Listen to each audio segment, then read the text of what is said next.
Assalamualaikum warahmatullahi wabarakatuh. Salam sejahtera untuk kita semua. Om Swastiastu, Namo Buddhaya, Salam Pancasila.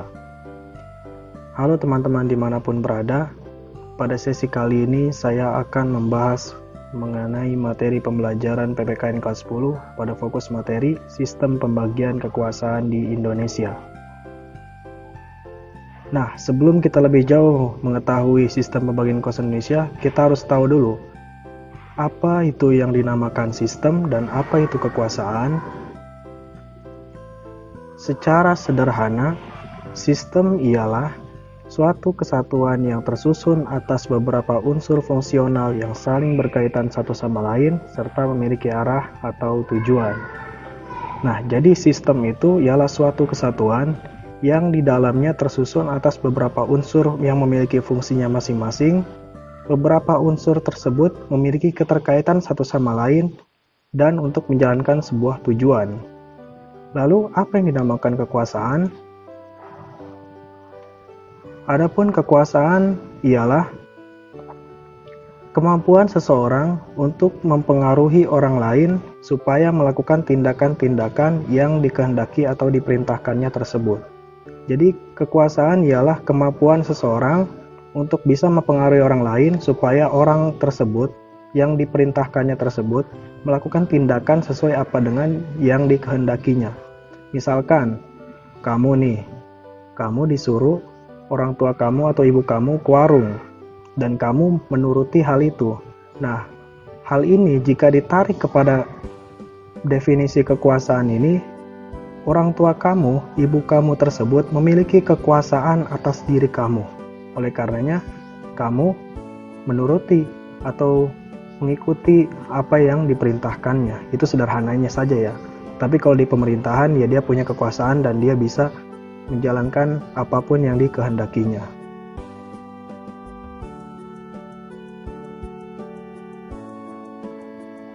Nah, adapun macam-macam kekuasaan negara, karena kita bahas kekuasaan negara, menurut John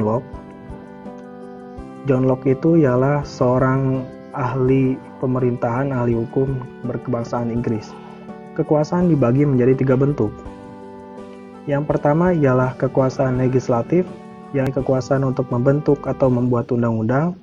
Jadi orang-orang legislatif atau orang yang dikuasakan kuasa legislatif ini tugasnya untuk membentuk undang-undang.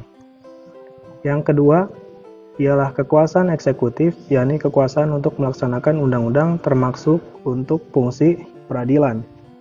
Jadi ada yang dinamakan legislatif tadi yang membuat undang-undang. Nah, kekuasaan eksekutif, lembaga atau orang yang dibebankan kekuasaan eksekutif tersebut ialah melaksanakan undang-undang yang sudah dibuat oleh legislatif tadi.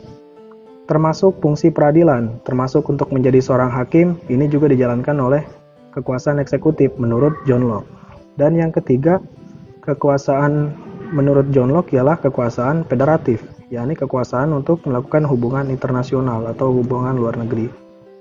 Nah, adapun berbeda pendapat menurut Montesquieu, yaitu seorang ahli pemerintahan berkebangsaan Italia, kekuasaan juga dibagi menjadi 3 bentuk. Dan Montesquieu menamakan konsepnya ini sebagai trias politica. Yang pertama masih sama, kekuasaan legislatif menurut John Locke tadi, kekuasaan untuk membentuk undang-undang. Yang kedua, kekuasaan eksekutif, yakni kekuasaan untuk melaksanakan undang-undang termasuk melakukan kerjasama internasional. Nah, perbedaannya di sini menurut John Locke dan Montesquieu. Jadi kalau John Locke, eksekutif itu termasuk peradilan, yaitu dia selain menjalankan undang-undang, dia juga sebagai hakim, sebagai orang yang memutuskan hukuman.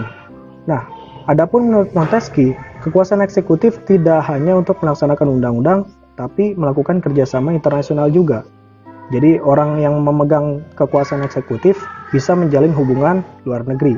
Tadi kalau menurut John Locke, orangnya atau lembaga yang bisa menjalankan kekuasaan menjalin hubungan luar negeri ialah dipegang oleh kekuasaan federatif.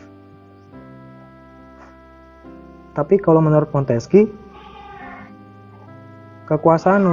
kewenangan untuk melakukan kerjasama internasional dipegang oleh kekuasaan eksekutif. Dan yang ketiga ialah kekuasaan yudikatif, yakni kekuasaan untuk mempertahankan undang-undang termasuk fungsi peradilan atau kehakiman. Nah, menurut Montesquieu, kekuasaan lembaga yang memegang peranan atau fungsi untuk mempertahankan undang-undang termasuk fungsi peradilan di dalamnya itu dipegang oleh kekuasaan tersendiri, yakni dinamakan kekuasaan yudikatif. Nah, adapun teori Montesquieu yang dinamakan Trias Politica ini saat ini dia adopsi oleh kekuasaan di negara kita, yakni negara Indonesia. Kita akan mengetahui apa sih perbedaan antara pembagian kekuasaan dan pemisahan kekuasaan.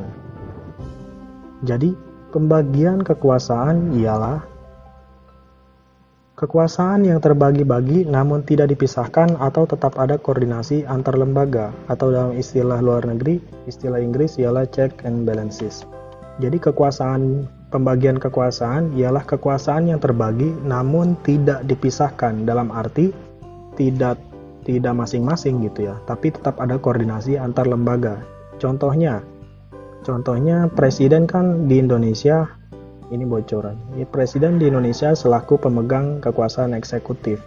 Namun, presiden juga memiliki kewenangan untuk mengajukan rancangan undang-undang. Padahal undang-undang itu kan milik kekuasaan legislatif gitu. Itu contoh sederhana aja. Dan yang kedua, lalu apa bedanya dengan pemisahan kekuasaan? Nah, pemisahan kekuasaan ialah kekuasaan yang terpisah-pisah dalam beberapa lembaga negara dan tidak terdapat koordinasi atau kerjasama di dalamnya. Kalau tadi pembagian kekuasaan itu kekuasaannya dibagi namun tetap ada koordinasi, kalau pemisahan kekuasaannya dipisahkan. Jadi bagian A ya A aja gitu, bagian B aja gitu masing-masing, dan tidak ada koordinasi antar lembaga-lembaga yang menerima kekuasaan tersebut gitu. Nah, pemisahan kekuasaan ini umumnya diadopsi oleh negara-negara barat seperti halnya Amerika Serikat. Nah, lalu apa sih konsep pembagian kekuasaan di Indonesia? Secara umum, konsep pembagian kekuasaan Indonesia ada dua, yaitu pembagian kekuasaan secara horizontal atau sejajar, dan yang kedua ialah pembagian kekuasaan secara vertikal atau menurun. Nah, adapun pembagian kekuasaan di Indonesia secara horizontal ialah ada 6. Yang pertama ialah kekuasaan konstitutif. Nah,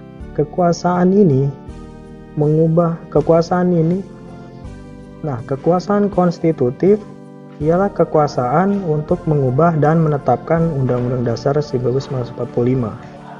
Kekuasaan ini dipegang oleh lembaga yang bernama MPR RI atau Majelis Permusyawaratan Rakyat. Nah, hal ini didasarkan pada Pasal 3 Ayat 1 Undang-Undang Dasar 1945. Karena kita adalah negara hukum dan konstitusi kita adalah Undang-Undang Dasar 45, oleh karenanya konstitusi sebagai sumber dasar penyelenggaraan negara yang ada di Indonesia. Lanjut. Yang kedua ialah kekuasaan legislatif. Nah, tadi kan kita sudah tahu, kekuasaan legislatif ialah kekuasaan untuk membentuk undang-undang. Nah, kekuasaan legislatif di Indonesia dipegang oleh lembaga yang bernama DPR atau Dewan Perwakilan Rakyat. Hal ini didasarkan pada Pasal 20 Ayat 1 Undang-Undang Negara Republik Indonesia tahun 1945. Yang ketiga ialah kekuasaan eksekutif. Nah, seperti yang sudah kita tahu tadi, kekuasaan eksekutif yaitu kekuasaan untuk melaksanakan undang-undang dan menyelenggarakan pemerintahan. Nah, kekuasaan ini dipegang oleh lembaga negara di Indonesia yang bernama pasti tahu kan? Presiden Republik Indonesia. Jadi kekuasaan untuk menjalankan undang-undang dan menjalankan pemerintahan di Indonesia dipegang oleh Presiden Republik Indonesia bersama wakilnya dan para menteri-menterinya. Hal ini didasarkan pada pasal 4 ayat 1 Undang-Undang Negara Republik Indonesia tahun 1945. Adapun yang keempat ialah kekuasaan yudikatif. Kekuasaan yudikatif ialah kekuasaan untuk menyelenggarakan peradilan guna menegakkan hukum dan keadilan. Di Indonesia, kekuasaan ini dipegang oleh 3 lembaga negara. Yang pertama oleh Mahkamah Agung, yang kedua oleh Komisi Yudisial, dan yang ketiga oleh sebuah Mahkamah Konstitusi. Hal ini didasarkan pada Pasal 24 ayat 2 Undang-Undang Dasar Negara Republik Indonesia tahun 1945. Undang-undangnya kalian lihat sendiri ya.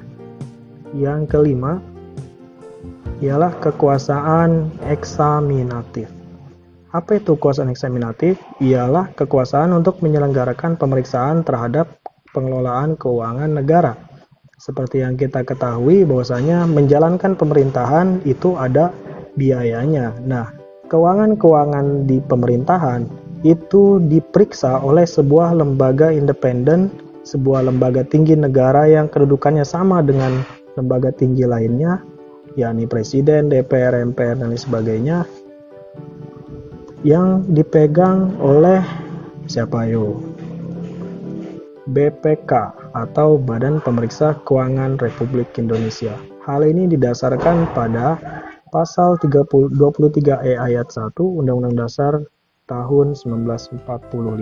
Dan yang terakhir ialah, atau yang nomor 6, ialah kekuasaan moneter. Kekuasaan moneter ialah kekuasaan untuk melaksanakan kebijakan moneter atau menjaga kestabilan nilai rupiah. Nah, untuk mengontrol inflasi, menjaga sistem pembayaran, dan mengawasi bank-bank yang ada di Indonesia, itu dipegang oleh kekuasaan moneter. Lalu dipegang oleh siapa sih? Pasti kalian tahu lah, yaitu Bank Indonesia. Nah, hal ini didasarkan oleh Pasal 23D ayat 1 Undang-Undang Dasar Negara Republik Indonesia tahun 1945. Bank Indonesia sebagai bank sentral yang memegang kekuasaan moneter di Indonesia. Nah, tadi kita sudah mengetahui pembagian kekuasaan secara horizontal. Sekarang kita harus tahu apa aja sih pembagian kekuasaan secara vertikal. Jadi pembagian kekuasaan secara vertikal di Indonesia, kita harus tahu dulu dasar hukumnya. Berdasarkan Pasal 18 ayat 1 Undang-Undang Dasar 1945 menyatakan bahwa Negara Kesatuan Republik Indonesia dibagi atas daerah-daerah provinsi, dan daerah provinsi itu dibagi atas kabupaten kota, yang tiap-tiap provinsi, kabupaten kota memiliki pemerintahan daerah yang diatur dengan undang-undang. Jadi di Indonesia yang sangat luas ini terdapat provinsi. Ada berapa provinsi Indonesia? 34 ya, yang terakhir Kalimantan Utara. Nah, di 34 provinsi yang Indonesia, di dalamnya ada kabupaten kota. Contoh, kita kan provinsi Banten, di dalamnya ada kabupaten kota. Tangerang ada apa? Kabupaten Tangerang, Kota Tangerang. Ada Kota Tangerang Selatan. Dan lain sebagainya. Nah, setiap provinsi kabupaten kota tersebut memiliki pemerintahan daerahnya sendiri. Kalau di provinsi dipegang oleh gubernur, kabupaten dipegang oleh bupati selaku eksekutifnya, dan di kota ada wali kota. Mereka juga memiliki DPRD-nya masing-masing. Nah, lalu secara vertikal tadi menurun apa sih? Yang paling atas ialah pemerintahan pusat. Pemerintahan pusat ya tadi dipimpin oleh presiden. Yang kedua ada pemerintahan daerah provinsi dipimpin oleh gubernur dan DPRD provinsi. Yang ketiga ada pemerintahan daerah kabupaten kota dipimpin oleh bupati dan wali kota.